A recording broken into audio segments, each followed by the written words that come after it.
남녀 관계에서 첫 번째 싸움 굉장히 중요합니다.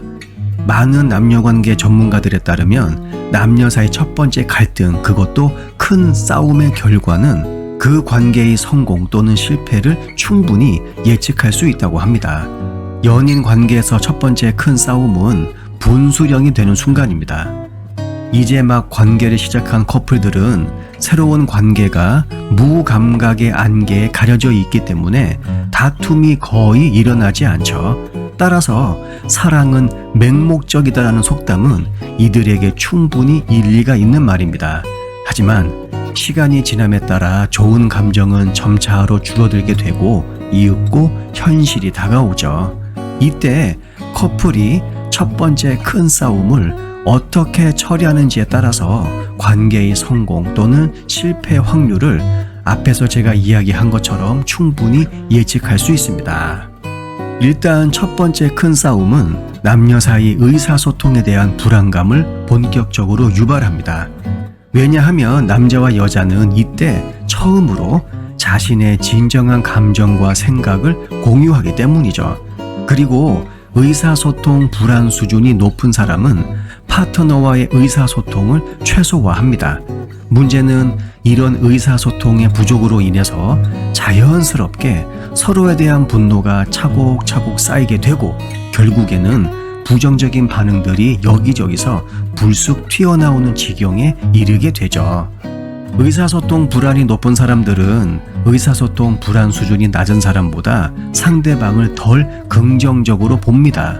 또한 의사소통 불안이 높은 사람들은 자신, 연인, 그리고 대인관계 전반에 대한 만족도가 상당히 낮죠.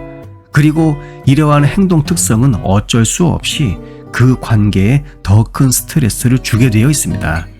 하지만 첫 번째 큰 싸움에서 살아남은 커플들은 시간이 지나도 그 관계가 지속될 확률이 높죠. 말다툼을 하는 커플은 당장에는 서로 같은 생각과 신념을 공유하지 않는다고 정의될 수 있습니다. 하지만 차이점을 조율하는 과정으로서의 말다툼은 오래가는 남녀 관계에서 굉장히 필요한 행동 중에 하나입니다.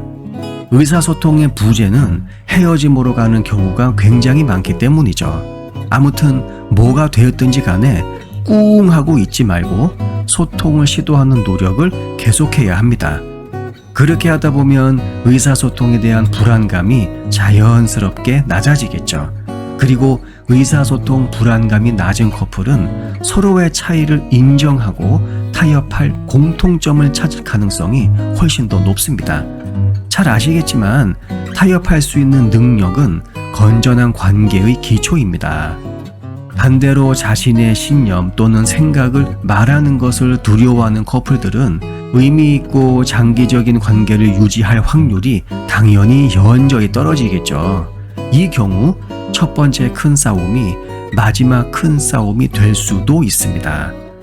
따라서 커플들은 첫 번째 큰 싸움이 일어나기 훨씬 전부터 앞으로 다가올 큰 싸움에 대비할 필요가 있죠.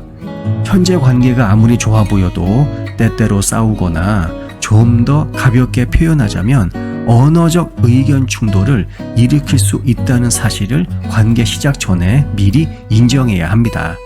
또한 어떻게 다투는지, 그리고 더 중요한 것은 다툼에서 어떻게 회복하는지를 서로에게 이야기해야 하죠. 대부분의 사람들은 과거에 주변 지인들의 다툰 경험을 바탕으로 다투는 방법과 다툼에서 회복하는 방법을 알게 됩니다. 예를 들어서 어떤 사람들은 말다툼 후 혼자서 생각할 시간을 가진 뒤 필요하다고 여겨지면 이번엔 전보다 더 합리적이고 사려 깊은 방식으로 다시 소통을 이어나가죠. 이에 반해서 어떤 사람들은 말다툼 후에 몇 시간 동안 삐친 다음 자연스럽게 자기가 누군가와 말다툼을 하고 있었다는 생각을 잊어버리기도 합니다. 중요한 건 논쟁에 어떻게 대응하든 의견 충돌이 발생했을 때 상대방에게 예상되는 상황을 미리 알려주는 것이 굉장히 지혜로운 행동이죠. 어떤 상황이 발생할 것인지를 미리 알면 오해를 풀고 정서적으로 만족스러운 관계를 오래 유지할 수 있는 확률이 높아지게 됩니다. 영상 내용이 도움이 되셨다면 구독과 좋아요, 알림 설정, 그리고 댓글도 많이 남겨주세요. 다음 영상에서 뵙겠습니다.